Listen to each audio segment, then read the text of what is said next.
बाबा तेरी मीठी मुरली की धुन सुन कर के मन हर्षाए, हो सुन कर के मन हर्षाए। बाबा तेरी मीठी मुरली की धुन सुन कर के मन हर्षाए, हो सुन कर के मन हर्षाए। रास रचाए साथ तुम्हारे, रास रचाए साथ तुम्हारे, झूम झूम दिल ये गाए, हो झूम झूम दिल ये गाए। बाबा तेरी मीठी मुरली की धुन सुन कर के मन हर्षाए, हो सुन कर के मन हर्षाए।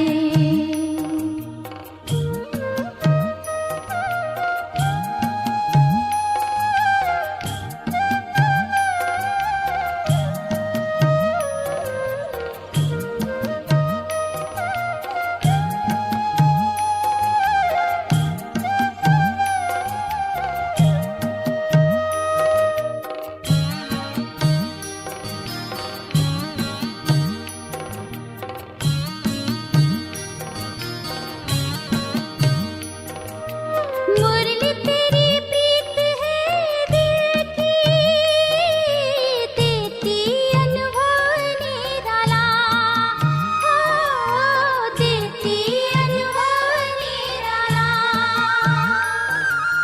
जीवन ये लाए उजाला, पिए जो अमृत प्याला, पिए जो अमृत प्याला। मुरली की तान पे तेरे अतीन्द्रिय सुख हम पाए, हो अतीन्द्रिय सुख हम पाए। बाबा तेरी मीठी मुरली की धुन सुन कर के मन हर्षाए, हो सुन कर के मन हर्षाए।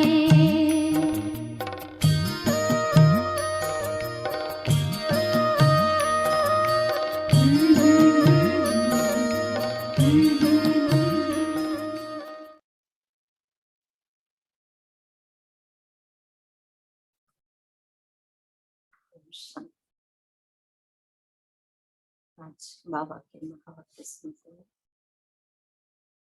मुरली का साथ में मीठे बच्चे, तुम बाप द्वारा सन्मुख पढ़ रहे हो। तुम्हें सत्युगी बादशाही का लायक बनने के लिए पावन जरूर बनना है।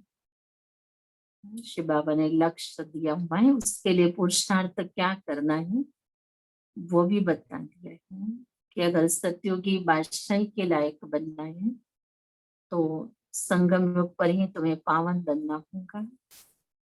प्रश्न है,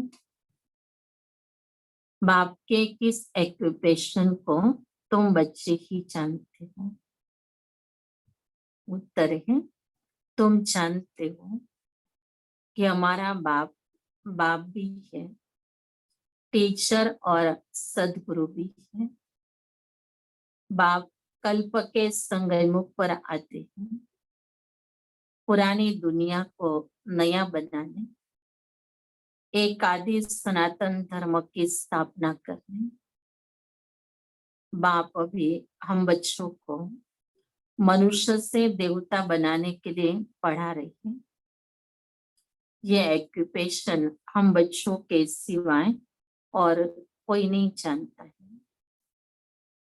गीत है, भोलेनाथ से निराला और कोई नहीं। संगम पर बाबा का हम बच्चों के लिए ये बड़ा प्यारा स्वरूप है कि हम बच्चों के लिए बाबा भोलेनाथ बन के बैठ रहे हैं। ओम शांति। ओम शांति का अर्थ तो बच्चों को बार बार समझाया है। ओम माना मैं आत्मा और मेरा ये शरीर। शरीर भी कहता है कि मेरी यह आत्मा है। जैसे शिव बाबा कहते हैं तुम मेरे हो, बच्चे कहते बाबा आप हमारे हो, वैसे आत्मा भी कहती है मेरा शरीर। शरीर कहेगा मेरी आत्मा। अभी आत्मा जानती है मैं अविनाशी हूँ। आत्मा बिगर शरीर कुछ कर न सके। शरीर तो है, कहते मेरी आत्मा को तकलीफ नहीं देना। मेरी आत्मा पाप आत्मा है व मेरी आत्मा पुण्य आत्मा है। तुम जानते हो मेरी आत्मा सत्युग में पुण्य आत्मा थी। आत्मा खुद ही कहेंगी कि मैं सत्युग में सतो प्रधान अथवा सच्चा सोना थी। अभी शिव बाबा ने सारी स्मृतियां दिलाई है और उस स्मृति के अनुसार हम बच्चों का ये आत्मचिंतन चलता रहे, क्योंकि आत्मा की नॉलेज, आत्मा सारी सृष्टि चक्र के अंदर कौन कौन सी स्टेज में कब कब पार्ट बजाती है, अब ये सारी नॉलेज बाबा ने दी है। तो जैसे ये आत्मा अपनी आत्मा स्वयं के बारे में चिंतन कर रही है कि मेरी आत्मा पापात्मा थी, मेरी आत्मा पुण्यात्मा है, पापात्मा है। ये भी आत्मा का बारे में जानना, आत्मा के बारे में चिंतन करना, फिर उसको अगर पापात्मा से पुण्यात्मा बनाना है तो इस समय पर शिव बाबा की श्रीमत पर चलना होगा। तो बाबा कहते बच्चे आत्मा खुद भी अभी खुद कहेंगी, अंदर से ये खुद आवाज आएंगी, खुद रियलाइज करेगी कि मैं आत्मा सत्युग के अंदर सतो प्रधान थी। अभी भी हम बच्चे अपने आदि स्वरूप को इमर्ज करते हैं तो हमारा वो आदि स्वरूप सतो प्रधान स्वरूप आत्मा अनुभव करती है। तो अनुभव करती है मैंने अंदर में आत्मा की रिकॉर्डिंग है। वो रिकॉर्डिंग जैसे हम खोलते उसको स्मृति दिला करके और उस समय पर हम अपने आप को अनुभव कराते हैं। तो बाबा हम बच्चों को ये अभ्यास करवा रहा है कि बच्चे आप अपने वो स्थिति में अभी भी अनुभव कर सकते हो। सोना है ही नहीं, सोना है नहीं, ये एक मिसाल दिया जाता है। बाबा कहते ऐसा नहीं कि सोने का शरीर हो जाएगा, सच्चा सोना था मना, तो ऐसा सोना नहीं है। लेकिन बाबा ने कहा सोने से तुलना की जाती है। हमारी आत्मा पवित्र थी, गोल्डन एजड थी, अभी तो कहते इम्प्योर हूँ। दुनिया वाले ये नहीं जानते हैं तुमको तो श्रीमत मिलती है। तुम अब जानते हो हमारी आत्मा सतो प्रधान थी, अब तमो प्रधान बनी है। हर एक चीज ऐसे होती है सृष्टि के अंदर। बाबा कहते हर चीज ऐसी होती है। माना ये ज्ञान जो है हम बच्चों की बुद्धि में अच्छी तरह से धारण करना होगा, क्योंकि हम कई बार दुखी हो जाते कि अच्छा ये बहुत अच्छी चीज थी खराब हो गई है, ये बहुत अच्छा शरीर था खराब हो गया है। अब बाबा कहते बच्चे ये तो होना ही है ना, नया जब चाहिए तो उसको पुराना भी तो होने देना होगा, पुराना होगा तो ही नया मिलेगा ना। तो ये आत्मा को शिव बाबा ने दी हुई नॉलेज है कि कैसे आत्मा सतो प्रधान भी थी तो कैसे फिर तमो प्रधान भी बनी है। बाल, युवा, वृद्ध, हर चीज नए से पुरानी जरूर होती है। दुनिया भी पहले गोल्डन एजड सतो प्रधान थी, फिर तमो प्रधान आयरन एजड है, तभी दुखी है। सतो प्रधान माना सुधरी हुई, तमो प्रधान माना बिगड़ी हुई। गीत में भी कहते हैं ना बिगड़ी को बनाने वाले। पुरानी दुनिया बिगड़ी हुई है क्योंकि रावण राज है। और सभी पतित थे। सतयुग में सब पावन थे, उनको न्यू वाइसलेस वर्ड कहा जाता है। ये ओल्ड विशेष वर्ड है। अब कलयुग आयरन एज है।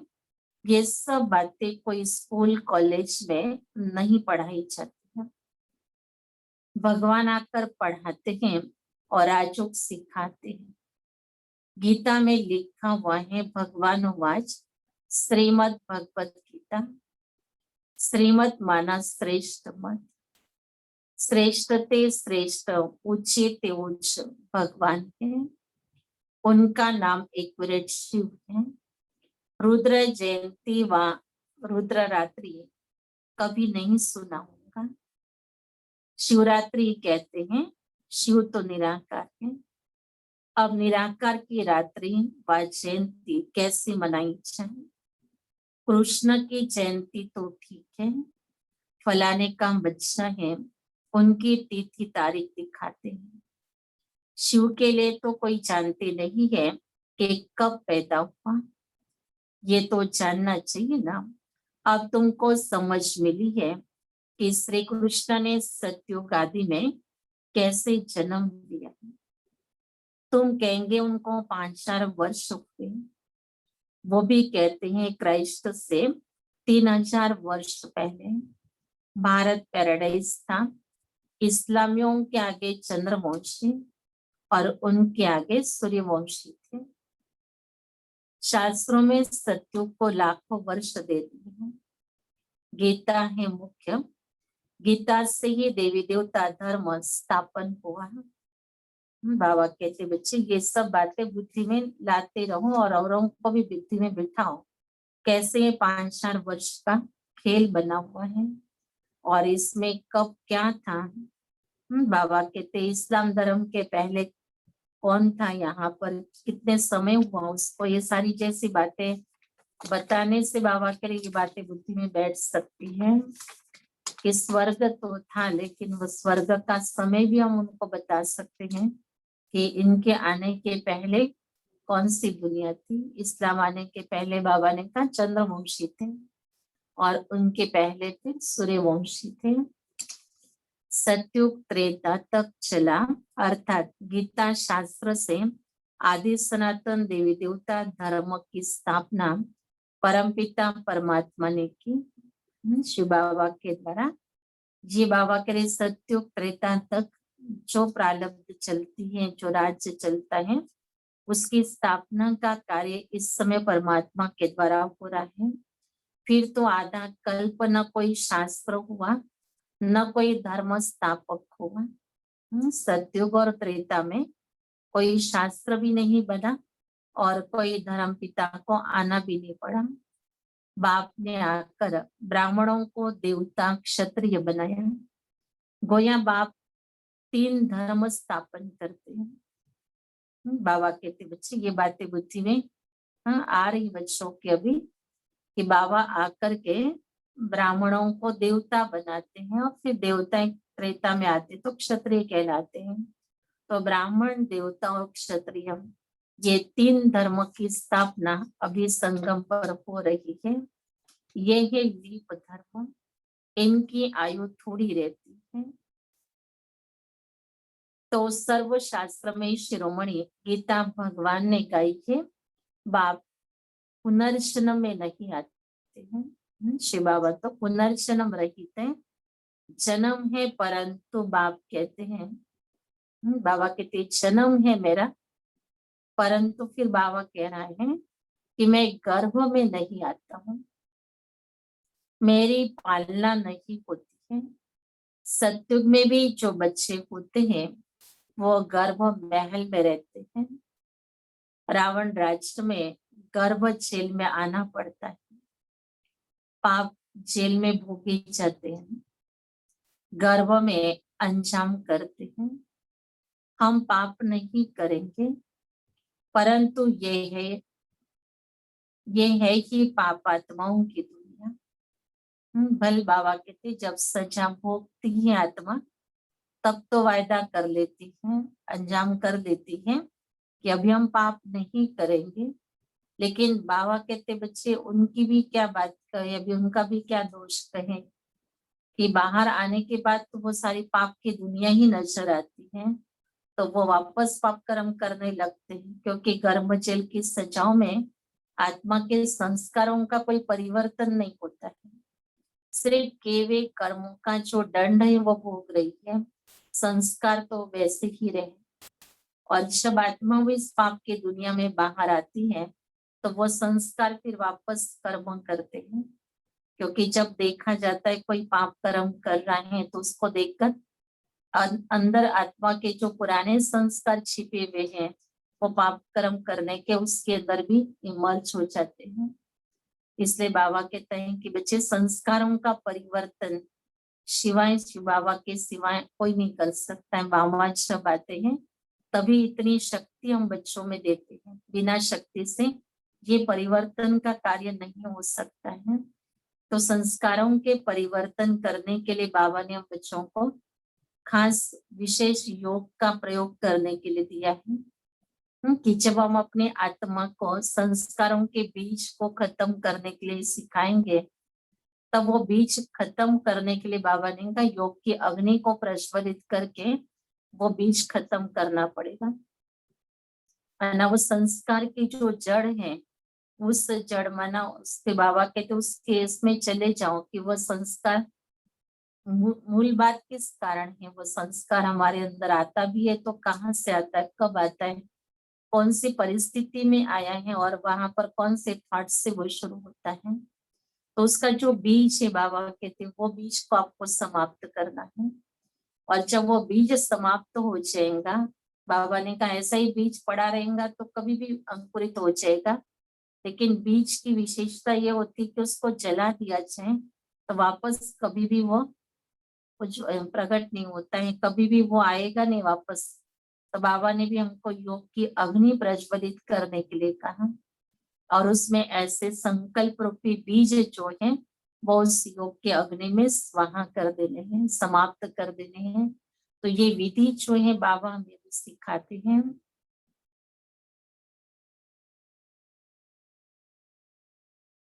बाहर निकलने से फिर पाप करने लग पड़ते हैं। देखी पाप की दुनिया, पाप करने लग पड़े, वहां की वहां रहती, यहाँ भी बहुत प्रतिज्ञा करते हैं हम पाप नहीं करेंगे। अब संगम के जीवन बाबा याद दिला रहे बच्चों को कि बाबा के बनते हैं, पुराने संस्कार बार बार यूज होते रहते हैं, बार बार इमर्ज होते कर्मों में आते हैं, फिर अपने आप से प्रतिज्ञा भी करते हैं कि अभी नहीं करेंगे ऐसा, आज से नहीं करेंगे, अभी से नहीं करेंगे। लेकिन वो पुराने संस्कार का जो बीज है जब तक वो खत्म नहीं हुआ है तब तक वो उसको परिस्थितियों का जल मिलता है और वो तुरंत काम में आ जाता है। इसलिए बाबा कहते इसके लिए घोर तपस्या चाहिए, अग्नि प्रज्वलित करने जैसी जिसको बाबा ने ज्वालामुखी योग कहा है। तो ऐसा योग करेंगे तो ही वो संस्कार हमारा परिवर्तन होगा। और एक संस्कार या एक अवगुण जो है वो बाबा ने कहा बच्चे आपके एक जन्म सत्यु के वन वन की प्रारब्ध जो है वो समाप्त कर देगा। तो वो प्रारब्ध कई माना तो बहुत कुछ चला गया, क्योंकि सब कुछ उस पहले जन्म में सब कुछ नया मिलता है। तो उस समय पर बाबा कहते कोई नहीं, किसी ने यूज की भी नहीं होती है, दुनिया ही न्यू होती है, लेकिन जब आएंगे देरी से तो यूज की भी दुनिया में आएंगे ना। किसी ने वहां पर महल यूज किया है, किसी ने बाग बगीचे यूज किए, तो उसके बाद हम आएंगे। इसलिए बाबा बच्चों को लक्ष्य देता है कि वन वन में आ जाओ, एकदम सब कुछ तुमको न्यू मिलेगा, तुम ही पहली बार उसको यूज करोगे। तो ऐसा विश्व, ऐसी दुनिया जो बाबा हम बच्चों के लिए बना रहे और हम बच्चों को उसमें आने का पुरुषार्थ करा रहे, तो इसके लिए हमें ये तपस्या करनी है। इसलिए अमृत वेला बाबा कहते ज्वालामुखी योग करो, सारा दिन में जो संस्कार हमारे इमर्ज होते हैं उन संस्कारों का बीज जो हमारा संकल्प है उसको हमें नोट करना है और उस संकल्प के बीज को समाप्त करने के लिए हमें अपनी शक्तिशाली स्थिति को इमर्ज करना है। लाइट और माइट के स्वरूप में ठीक चलाएं। तो हम लाइट माना प्रकाश स्वरूप है, अग्नि स्वरूप, और साथ में माइट माना शक्ति का स्वरूप। तो ये दोनों स्वरूप अमृत वेले अगर हमारे होंगे तो वो संस्कार निर्बल हो जाएगा, धीरे धीरे वो भस्म भी हो जाएगा। तो बाबा कहते बच्चे ये अभ्यास बच्चों को करना होगा। और बहुत सुंदर भोलेनाथ बाबा ने हम बच्चों को बीच में एक बार अव्यक्त बाप दादा ने बच्चों को ये विधि बताई थी कि जो भी कोई अवगुण बच्चों को फील होता है अपने अंदर है, तो अमृत वेले बाबा के पास आओ, बाबा उस अवगुण को निकालने में आपको मदद करेगा। तो इतना अच्छा बाबा हम बच्चों के लिए हर प्रकार से सहयोग देने के लिए तैयार है। फिर भी हम उस अवगुण से इतनी प्रीत रखते हैं कि उसको बाबा के सामने लेके ही नहीं जाते हैं, क्योंकि बाबा उसको समाप्त कर देगा, फिर हमारे पास रहेगा नहीं, इससे बाबा के पास पहुंचाते नहीं। लेकिन बाबा कहते बच्चे अगर तुम उसको समाप्त करोगे तो ही तुम्हारा पुण्य का खाता भी बनता रहेगा, नहीं तो वो अवगुण तुम्हारा पाप का खाता भी बनाता रहेगा। एक दो पर काम कटारी नहीं चलाएंगे। बाबा कहते संगम पर तो ये प्रतिज्ञा बार बार करते रहते हैं, क्योंकि पवित्र जीवन बाबा ने बच्चों को बनाने के लिए श्रीमत दी है। फिर कई उसमें फेल हो जाते हैं, फिर प्रतिज्ञा करते, फिर फेल होते हैं। लेकिन बाबा कहते बच्चे इससे तुम्हारी ताकत तो रहती नहीं, पाप कर्मों का बोझा चढ़ता जाता है, क्योंकि ये विकार आदि मध्यंतर दुख देता है ना। सत्युग में विष है नहीं है, तो मनुष्य आदि मध्य अंत एक ही जन्म दुख भोगते नहीं, क्योंकि राम राज्य है उसकी स्थापना अब आप फिर से कर रहे हैं। संगम पर ही स्थापना होगी है। जो भी धर्म स्थापन करने आते हैं उनको कोई भी पाप कर्म नहीं करना है। आधा समय है पुण्य आत्मा, फिर आधा समय के बाद पाप आत्मा बनते हैं। तुम सत्युग त्रेता में पुण्य आत्मा रहते हो, फिर पापात्मा बनते हो। सतो प्रधान आत्मा जब ऊपर से आती है तो वो सजाएं खा नहीं सकती है। क्राइस्ट की आत्मा धर्म स्थापन करने आई, उनको कोई सजा मिल न सके। कहते हैं क्राइस्ट को क्रॉस पर चढ़ाया, परंतु उनकी आत्मा ने कोई विकर्म आदि किया ही नहीं। वो जिसके शरीर में प्रवेश करते हैं उनको दुख होता है, क्योंकि जिस समय क्राइस्ट को क्रॉस पर चढ़ाया तो उस समय पर जो धर्म पिता की आत्मा थी वो तो निकल गई, और जो सजा थी वो तो जिस शरीर में प्रवेश किया उसको हुई। तो बाबा कह रहे दुख तो उसको होगा, क्योंकि इसका तो कोई हिसाब नहीं था, ये प्योर आत्मा थी, वो सहन करते हैं। जैसे इसमें बाबा आते हैं, शिव बाबा एग्जाम्पल अपना दे रहे हैं कि जैसे इस ब्रह्मा में शिव बाबा आते हैं, वो तो है ही सतो प्रधान। शिव बाबा तो कोई हिसाब किताब वाला नहीं। कोई भी दुख तकलीफ होती है तो इनकी आत्मा को होती है, शिव बाबा को नहीं होता है। वो तो सदैव सुख शांति में रहते हैं, एवर सतो प्रधान। परंतु आते तो इस पुराने शरीर में ना, वैसे क्राइस्ट की आत्मा ने जिसमें प्रवेश किया उस शरीर को दुख हो सकता है। क्राइस्ट की आत्मा दुख नहीं भोग सकती है, क्योंकि सतो रजो तमो में आती है।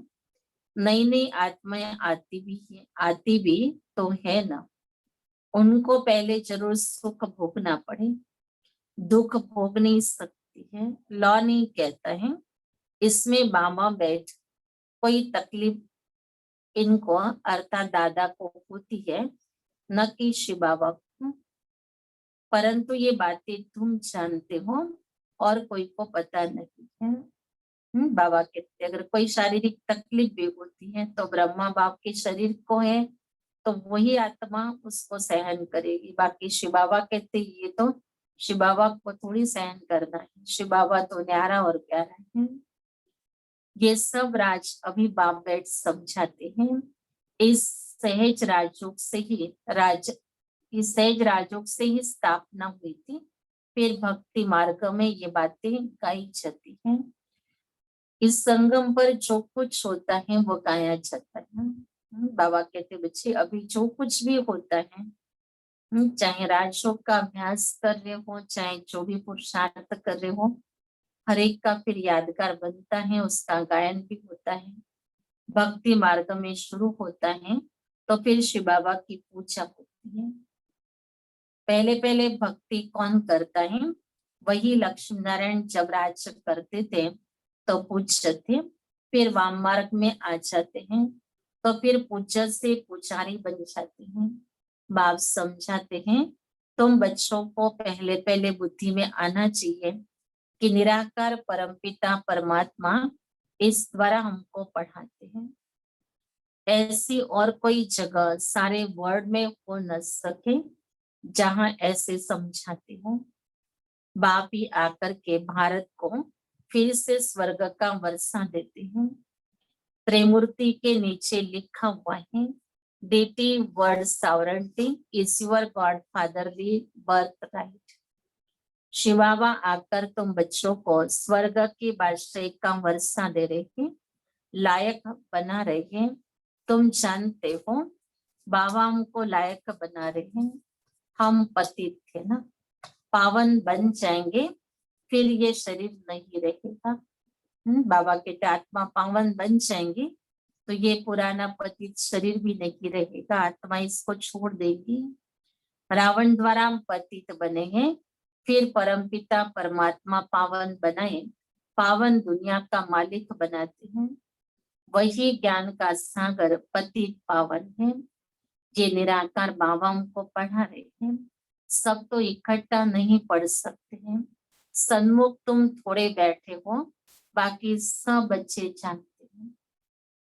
अभी शिव बाबा ब्रह्मा के तन में बैठ सृष्टि के आदि मध्य अंत का नॉलेज सुनाते होंगे। वो मुरली लिखत द्वारा आएगी और सत्संगों में तो ऐसा थोड़ी समझेंगे। आजकल टेप मशीन भी निकली है, इसलिए भरकर भेज देते हैं। वो कहेंगे फलाना नाम वाला गुरु सुनाते हैं।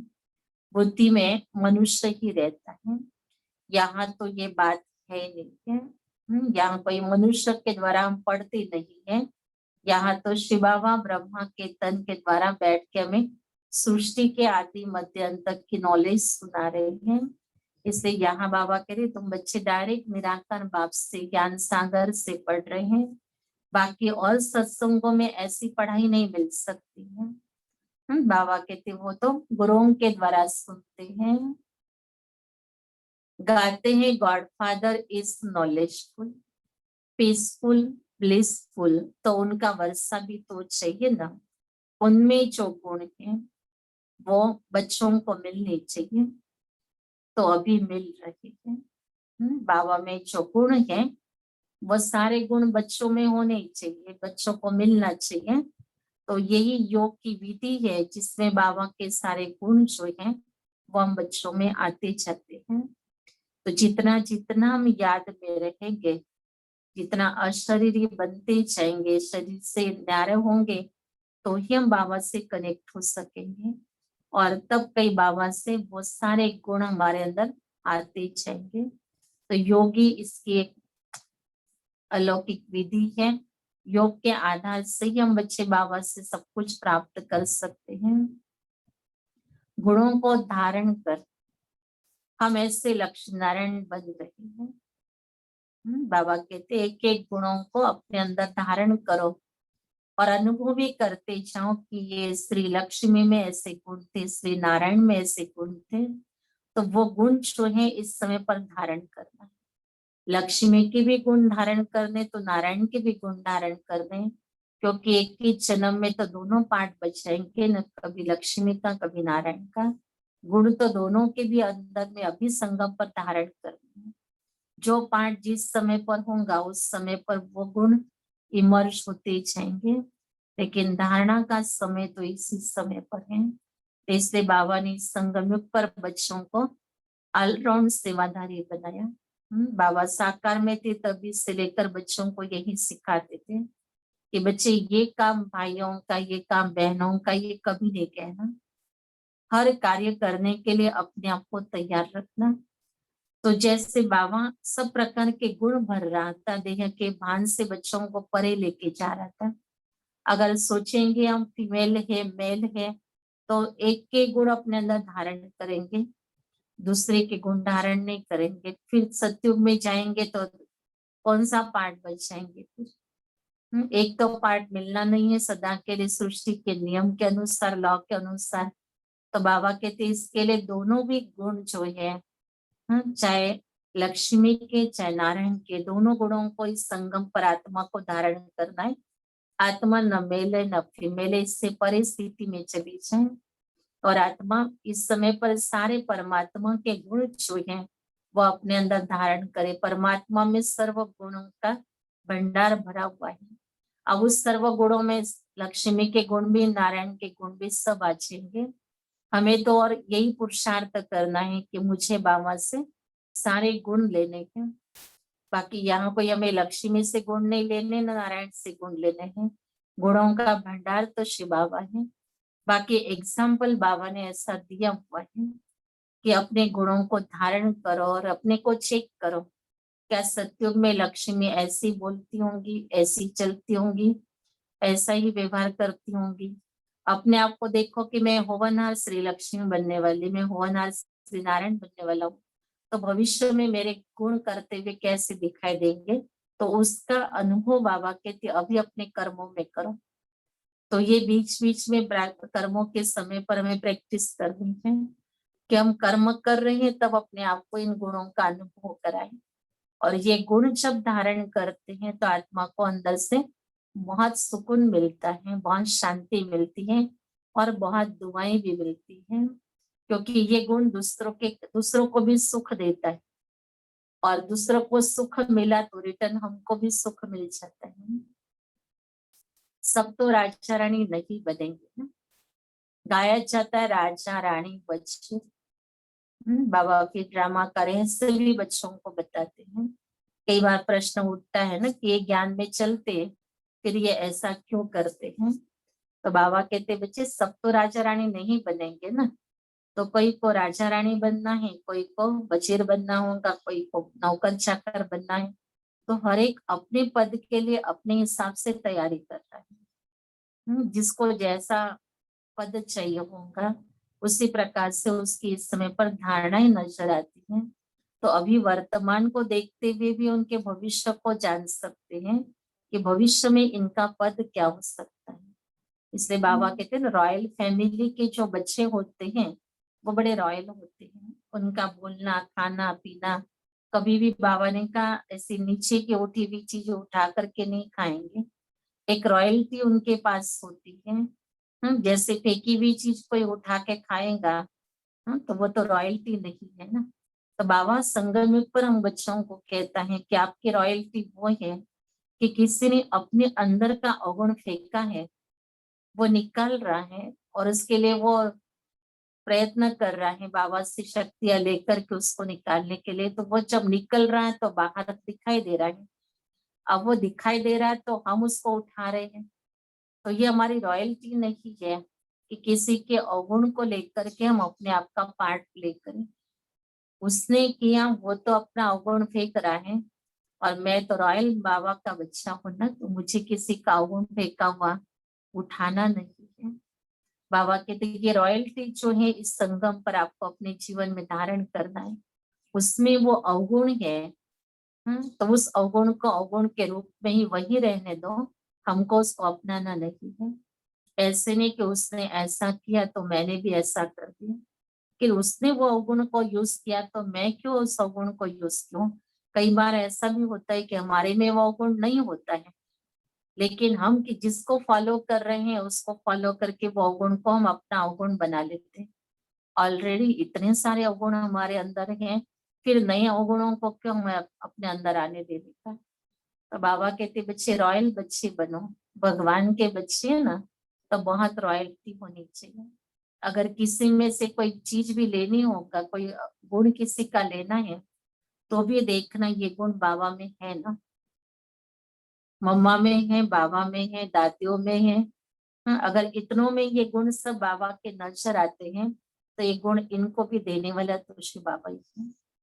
तो मैं क्यों ना शिव बाबा को याद करके शिव बाबा से ये गुण ले लूं। बाकी हम चेकिंग कर सकते हैं कि हाँ यही गुण वो है, और जो ब्रह्मा बाप में भी था, मम्मा में भी था, दादी में भी था, तो ठीक है वो गुण को मुझे धारण करना है, उस गुण को मुझे अपनाना है। तो ये गुण मुझे किसी से नहीं लेना है, लेकिन गुण दाता तो एक ही शिव बाबा है, किसी देहधारियों से नहीं लेना है, बाबा से लेना है, बाबा को याद करना है और उस गुणों का स्वरूप बन जाना है कि ये मेरा अपना गुण था। और अभी वापस मैं उस गुण को अपना बना रहा हूँ, बस उसका स्वरूप बन करके बाबा कहते बाबा की दृष्टि देते रहो। तो जैसे हम उस स्वरूप में बैठे हैं बाबा की दृष्टि मिलती जा रही है और वो गुण हमारे अंदर आता जा रहा है। तो ये अभ्यास हम बच्चों को करना है। तो हमें देखना है कि हम कौन है, रॉयल माँ बाप के बच्चे बनने वाले, रॉयल माँ बाप के बच्चे संगम पर भी हैं, ऊंचे से ऊंचे हाईएस्ट अथॉरिटी के बच्चे हैं। तो इस समय पर हमारे अंदर भी बहुत रॉयल्टी होनी चाहिए। वहां वजीर भी नहीं रहता है। अब बाबा कहते सत्युग में तो वजीर होगा नहीं, कोई वजीर बनने का या पुरुषार्थ करे। वजीर का काम क्या होता है? राय देने का। अब यहाँ पर राय देने के संस्कारों को अपनाएंगे, बाबा कह रहे वहां तो वजीर की जरूरत ही नहीं है, क्योंकि वहां पर राजा रानी खुद ही अपने आप में सक्षम है, इसलिए उनको किसी की मदद राज्य कारोबार करने के लिए लेने की आवश्यकता नहीं है। लेकिन बाबा कहते बच्चे यहाँ तुम बच्चे अपने संस्कारों को ऐसा पावरफुल बनाओ। महाराजा महारानी में पावर रहती है, तो वजीर की कोई आवश्यकता नहीं है। जब विकारी बनते हैं तब वजीर आदि होते हैं। बाबा कहते जब विकारी बनते हैं तो खुद की बुद्धि नीचे उतर आती है, तब बुद्धि तो काम नहीं करती ना, तो उस समय पर दूसरे की बुद्धि का प्रयोग करते हैं। आगे मिनिस्टर आदि भी नहीं थे, वहां तो एक राजा रानी का राज्य चलता है, उनको वजीर की क्या दरकार है, राय लेने की दरकार नहीं है, जबकि खुद मालिक है। ये है स्त्री जागृति। परंतु पहले पहले तो उठते बैठते ये बुद्धि में आना चाहिए कि हमको बाप पढ़ाते हैं, योग सिखाते हैं, याद की यात्रा पर रहना है। अभी नाटक पूरा होता है, हम बिल्कुल पतित बन गए हैं, क्योंकि विकार में जाते हैं, इसलिए पापात्मा कहा जाता है। सतयुग में पापात्मा नहीं होते हैं, वह है पुण्यात्मा, वो है प्रारब्ध जिसके लिए तुम अभी पुरुषार्थ कर रहे हो। सतयुग की जो जीवन है, बाबा के लिए सत्व प्रधान आत्मा की स्थिति जो है वो प्राप्त करने के लिए अभी पुरुषार्थ कर रहे हैं। तुम्हारी ये याद की यात्रा जिसको भारत का योग कहते हैं, परंतु अर्थ तो नहीं समझते। योग अर्थात याद, जिससे विकर्म विनाश होते हैं, फिर ये शरीर छोड़कर घर चले जाएंगे, उनको स्वीट होम कहा जाता है। आत्मा कहती हम उस शांति धाम के रहवासी हैं, हम वहां से अशरीरी आए हैं, यहाँ पाठ बचाने के लिए शरीर लिया है, ये भी समझाया है। माया 5 विकारों को कहा जाता है, ये 5 भूत हैं। काम का भूत, क्रोध का भूत, नंबर 1 है देह अभिमान का भूत। बाप समझाते हैं सत्युग में ये विकार नहीं होते हैं, उसको निर्विकारी दुनिया कहा जाता है। विकारी दुनिया को निर्विकारी बनाना ये तो बाप का ही काम है। उनको ही सर्वशक्तिमान ज्ञान का सागर पतित पावन कहा जाता है। इस समय सब भ्रष्टाचार से पैदा होते हैं। सत्युग में सत्युग में है ही वाइसलेस दुनिया। बाप कहते अब तुमको विशेष से वाइसलेस बनना है। कहते हैं इस बिगर बच्चे कैसे पैदा होंगे। बाप समझाते हैं अभी तुम्हारा ये अंतिम जन्म है, मृत्यु लोक ही खत्म होना है, फिर इसके बाद विकारी लोग ही होंगे नहीं, इसलिए बाप से पवित्र बनने की प्रतिज्ञा करनी है। कहते हैं बाबा हम आपसे वर्षा अवश्य अवश्य लेंगे। वो कसम उठाते हैं झूठा। गॉड जिसके लिए कसम उठाते हैं उसको तो जानते ही नहीं। वो कब कैसे आता है, उनका नाम रूप देश काल क्या है, कुछ भी नहीं जानते हैं। बाप आकर अपना परिचय देते हैं। अभी तुमको परिचय मिल रहा है। दुनिया भर में कोई भी गॉड फादर को नहीं जानते हैं। बुलाते भी हैं, पूजा भी करते हैं, परंतु एक्यूपेशन को नहीं जानते हैं। अभी तुम जानते हो परमपिता परमात्मा हमारा बाप, टीचर और सदगुरु। अभी तो तीनों भी बुद्धि में रोज आते हैं और तीनों को भी रोज याद करते हैं। ये बाप ने खुद परिचय दिया कि मैं तुम्हारा बाप हूँ, मैंने इस शरीर में प्रवेश किया। प्रजापिता ब्रह्मा द्वारा स्थापना होती है किसकी? ब्राह्मणों के। फिर तुम ब्राह्मण पढ़ करके देवता बनते हो। मैं आकर तुमको शूद्र से ब्राह्मण बनाता हूँ। बाप कहते मैं आता ही हूँ कल्प के संगम पर। कल्प 5 वर्ष का है। ये सृष्टि चक्र तो फिरता रहता है। मैं आता हूँ पुरानी दुनिया को नया बनाने, पुराने धर्मों का विनाश कराने। फिर मैं आदि सनातन देवी देवता धर्म स्थापन करता हूँ, बच्चों को पढ़ाता हूँ। फिर तुम पढ़ करके एक ही जन्म के लिए मनुष्य से देवता बन जाते हो। देवताएं तो सूर्यवंशी चंद्रवंशी प्रजा सब है। बाकी पुरुषार्थ अनुसार उच्च पद पाएंगे। अभी जो जितना पुरुषार्थ करेंगे वही कल्प कल्प चलेगा। समझते हैं कल्प कल्प ऐसा पुरुषार्थ करते हैं, ऐसा ही पद जाकर पाएंगे। ये तुम बच्चों की बुद्धि में है कि हमको निरंकार भगवान पढ़ाते हैं। उनको याद करने से ही विकर्म विनाश होंगे। बेगर याद किए विकर्म विनाश हो नहीं सकते। कोई और रास्ता ही नहीं है। बाबा कहते याद किए बिना बच्चे अपने विकर्म विनाश नहीं कर सकते हो। मनुष्यों को ये भी पता नहीं है कि हम कितने जन्म लेते हैं। शास्त्रों में कोई ने गपोड़ा लगा दिया 84 लाख जन्म। अभी तुम जानते हो 84 जन्म है, ये अंत का जन्म है। फिर हमको स्वर्ग में जाना है। पहले मूल वतन में जाकर फिर स्वर्ग में आएंगे। अच्छा मीठे मीठे सिखिलदे बच्चों प्रति माता पिता बाप दादा का याद प्यार और गुड मॉर्निंग। रूहानी बाप के रूहानी बच्चों को नमस्ते। रूहानी बच्चों की रूहानी बाप दादा को याद प्यार गुड मॉर्निंग और नमस्ते। धारणा के लिए साथ है। पहली पॉइंट से बाप से जो पवित्र बनने की प्रतिज्ञा की है उस पर पक्का रहना है। बहुत बार बच्चे प्रतिज्ञा करते रहते हैं। बाबा के पास तो फाइल भरी है बच्चों की अलग अलग प्रतिज्ञाओं की।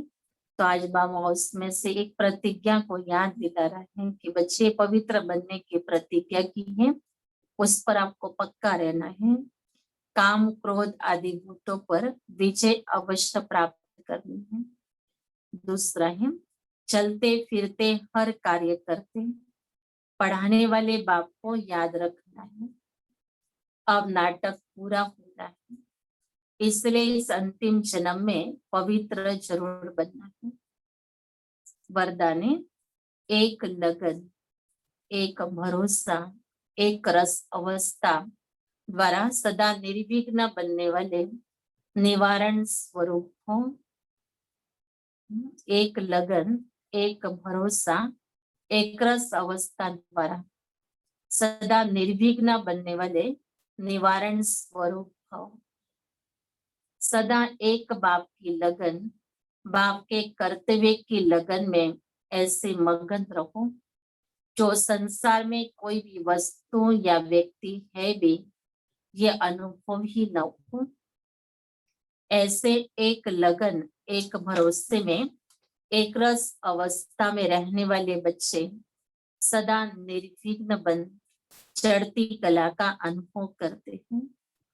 वे कारण को परिवर्तन निवारण रूप बना देते हैं।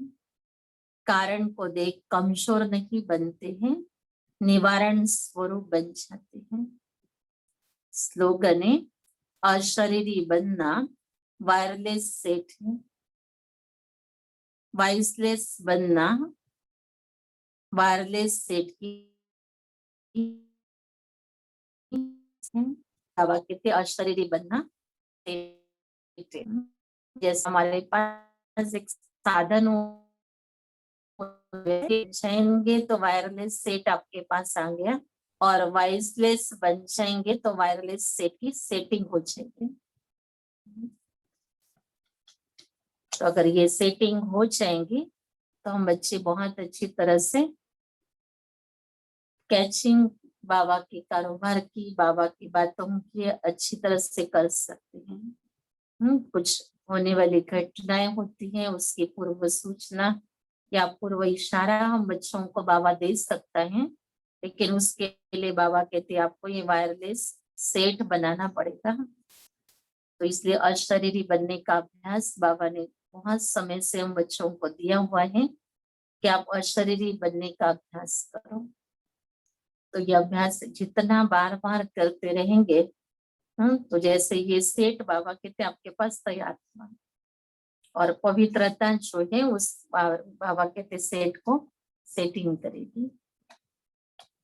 तो इसलिए ये बहुत आवश्यक चीजें हैं। दुनिया में तो क्या क्या साधन लोग इकट्ठे करते, लेकिन वो सब साधन विनाशी है, वो सब फेल होने वाले हैं। लेकिन ये साधना हमारी जो है वो हमको काम में आने वाली है, इसलिए साधना को प्रयोग में लाना है, और यही हमको अंत में मदद करेगी। तो बाबा तो हम बच्चों को सारी युक्तियां बता चुका है। अब उन युक्तियों को प्रैक्टिकल करने के लिए ये लॉकडाउन का समय दिया है हम बच्चों को, कि आप उसकी सारी युक्तियों को अभ्यास में लेके आओ। फिर तो आगे चलकर और भी सेवाओं का पाठ चलेगा, तब तो शायद फुर्सत न मिले, लेकिन अभी तो फुर्सत दी है बाबा ने। तो इस समय पर बार बार अशरीरी बनने का, निराकारी स्थिति का अभ्यास करने का, तो ये इस समय पर हमको प्रैक्टिस कर लेनी है। तो ये सोच लो कि ये समय हमको मिला है। जैसी होती ना एग्जाम नजदीक आती है, तो एग्जाम के पहले थोड़े समय के लिए स्टूडेंट को पढ़ाई के लिए टाइम मिलता है, बाद में तो पेपर देना होता है। तो ऐसा ही हमारे लिए भी ये जो टाइम मिला हुआ है, हम घर बैठे सुरक्षित बैठे हैं और बाबा की याद में बैठे हुए हैं, तो क्यों ना ऐसा अभ्यास हम विधिवत कर ले लें, ताकि ये वायरलेस सेट हमारे पास तैयार हो जाए। तो आज बाबा ये सेट को हम बच्चों को गिफ्ट के रूप में भी दे रहे हैं, लेकिन इसको स्वीकार करने के लिए हमारे अंदर उतनी स्थिति चाहिए। जब किसी को गिफ्ट भी आप देते हो ना, तो पहले सोचते हैं कि इसको कितने की गिफ्ट देनी चाहिए, कितने पैसे लगने चाहिए इस गिफ्ट में, कितना हम खर्च कर सकते हैं। तो उस व्यक्ति की क्या योग्यता को देखते हुए, उसके महत्व को जानते हुए उसको उस प्रकार से गिफ्ट खरीद के देंगे। किसको 500 की भी देंगे, तो किसको 5,000 की भी देंगे, किसको 5 लाख की भी देंगे, लेकिन कहलाएंगे तो गिफ्ट ही वो। वैसे ही बाबा भी हम बच्चों को ये वायरलेस सेट तो गिफ्ट देने वाला है, लेकिन उसके लिए हम कितने योग्य बने हैं, और योग्य बनने के लिए हमें पुरुषार्थ करना है, तो बाबा हमें ये सेट दे देगा।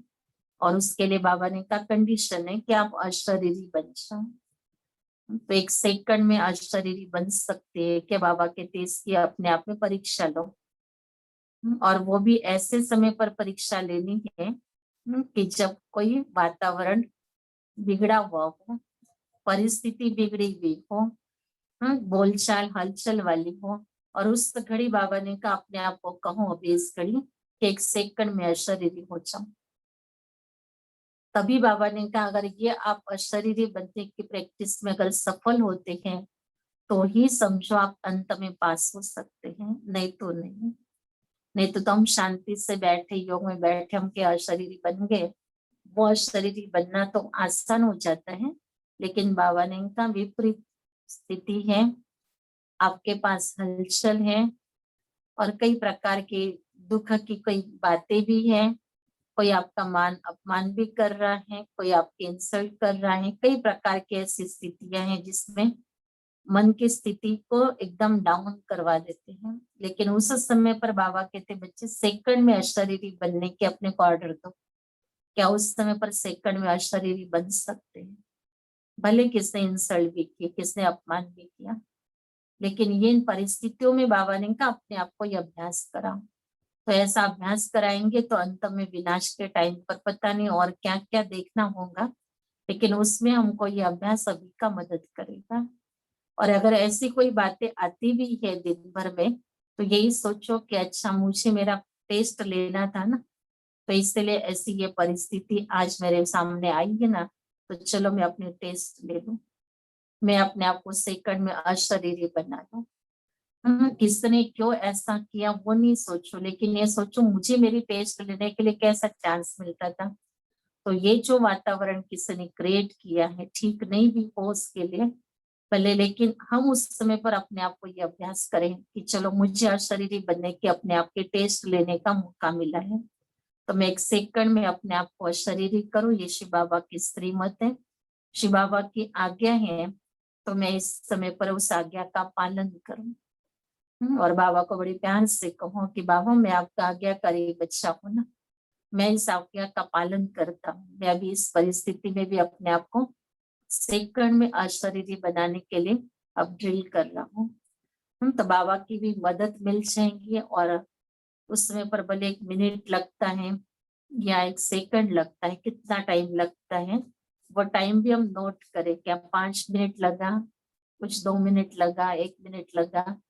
बाबा कहते हैं इसको फिर धीरे धीरे और कम होता जाएगा, कि जैसे प्रैक्टिस करते जाएंगे वो टाइम हमारा कम कम होता जाएगा, लेकिन हमको अंत में पहुंचना है सेकंड में। क्योंकि सेकंड में बाबा ने कहा बहुत कुछ हो सकता है, तो सेकंड में मुझे फुल स्टॉप लगाना है, सेकंड में मुझे अशरीरी बनना है। तो यही बहुत बड़ा अभ्यास है हमारा। ऐसा अभ्यास दुनिया में तो और कोई स्कूल में नहीं पढ़ाते हैं, लेकिन श्री बाबा के स्कूल में ये ऐसा अभ्यास हमको पढ़ाए जाते हैं। कोई सत्संगों में ऐसी कोई प्रैक्टिस नहीं करवाई जाती है जो बाबा हम बच्चों से भी करा रहे हैं। तो ये है मन और बुद्धि की ड्रिल। तो ये ड्रिल हमें करते रहना है, ये हमारी आत्मा के लिए एक्सरसाइज है। आत्मा के ऊपर का बोझ जो है बाबा कहते वो सारा इससे उतर जाएगा। तो ऐसे बाबा की मीठी शिक्षाओं को सारा दिन हम ग्रहण करें, मनन चिंतन करें, उसको बड़े प्यार से स्वीकार करें कि ये बहुत बड़ा प्रभु का महाप्रसाद हमको मिला है, ईश्वर का प्यार मिला है, जो इतनी अच्छी बाबा ने हमें मधुर बातें सुनाई दी है। और वो भी बाबा हमारा बाप, टीचर और सदगुरु, तीनों भी रूपों से कंबाइंड होकर के हम बच्चों की पालना कर रहे हैं। तो इस पालना का रिटर्न मुझे सारा दिन उसी की श्रीमत पर चलते हुए करना है। तो ये अभ्यास करना माना रिटर्न करना है। तो ये बहुत बड़ी बाबा कहते आपको खुशी होनी चाहिए कि मुझे कौन पढ़ा रहा है। और सन्मुख बिठा करके भगवान मुझे पढ़ाता है, तो हम कितने स्पेशल बच्चे हो गए कि भगवान खुद बैठ करके हमें पढ़ा रहा है। तो ये अनुभव करना कि बाबा टीचर बन करके शिव बाबा मेरे सामने बैठा है और मैं अकेला स्टूडेंट हूँ बाबा के पास, और बाबा मुझे पढ़ा रहा है। तो मैं स्पेशल बच्चा हूँ बाबा के पास पढ़ने वाला। तो ये जब फीलिंग अंदर में आएंगी तो उसकी खुशी और उसका नशा और उसकी प्राप्ति आत्मा अनुभव करेगी कि मेरे लिए शिव बाबा स्पेशली परम धाम से आते हैं और परम धाम से आकर के पढ़ाते हैं। कोई ये सोचेगा कि अगर आज मैंने प्रेजेंट ही नहीं लगाई तो क्या हुआ, कोई तो और तो होगा ही ना, कोई तो मुरली सुन ही रहा होगा। लेकिन बाबा किसी और के लिए आ ही नहीं रहा है ना, बाबा सिर्फ मेरे लिए ही आता है। अगर टीचर आ जाए और मैं न हूँ स्टूडेंट उसके सामने पढ़ने के लिए, तो वो टीचर किसको पढ़ाएगा। तो बाबा स्पेशल मेरे लिए ही आया है, और किसी के लिए आया ये मुझे सोचना ही नहीं है। मुझे यही सोचना है कि शिव बाबा सिर्फ मेरे लिए आया है और मुझे पढ़ाने वाला है, और बाबा के सामने में बैठ करके, ये बाबा से सन्मुख बैठ करके पढ़ाई पढ़ रही हूँ। तो ये सन्मुख पढ़ने की जो वाइब्रेशन से जो शक्ति है, वो अभी भी बाबा अव्यक्त रूप से हम बच्चों को देता है, और वो भासना हम बच्चों को मिलती है। तो वो अनुभव करना है हमें, तो मुरली के अंदर हमें शक्तियों का अनुभव हो सकता है। नहीं तो मुरली हमको साधारण लगेगी, लेकिन मुरली सुनते समय भी शक्तिशाली स्थिति का अनुभव करना हो, तो ये अनुभव करना है कि बाबा से मैं सन्मुख बैठ करके ये पढ़ाई पढ़ रही हूँ। और उसके लिए भी बाबा ने कहा किसके लिए पढ़ रही हूँ, तो वो भी एक खुशी नशा होना चाहिए कि मुझे सतयुग की बादशाही लेनी है, विश्व का मालिक बनना है, जिसके लिए बाबा मुझे पढ़ा रहा है। तो नशे में बैठ कर के, उमंग उत्साह के अंदर बैठ कर के पढ़ाई पढ़नी है। तो ऐसी पढ़ाई पढ़ेंगे तो नंबर 1 स्टूडेंट बन जाएंगे। ओम शांति।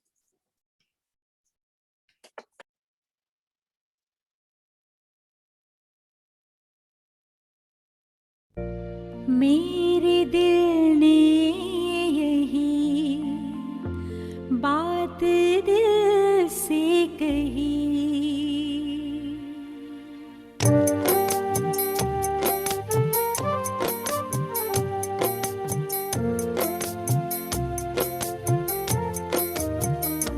मेरे दिल ने यही बात दिल से कही, मेरे दिल ने यही बात दिल से कही।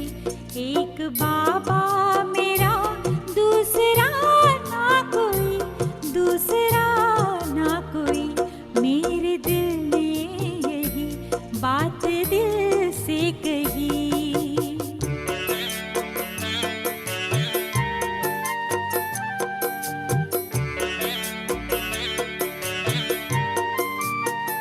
तुम संग बैठूं, तुम संग खिलूं खाऊं, तुम संग रास रचाऊं मैं, तू ही तो संसार हमारा, तुझ में सब सुख पाऊं मैं, सुख पाऊं मैं।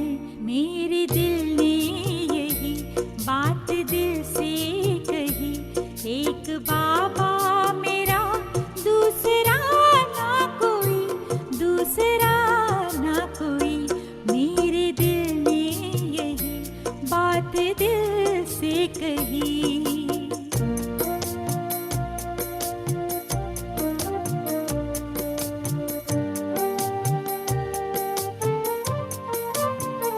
तुम ही तो मेरे मात पिता हो, तुम ही सखा मेरे बंधु हो, तुझसे सब संबंध है मेरे, तुम ही शिक्षक सद्गुरु हो, मेरे सद्गुरु हो।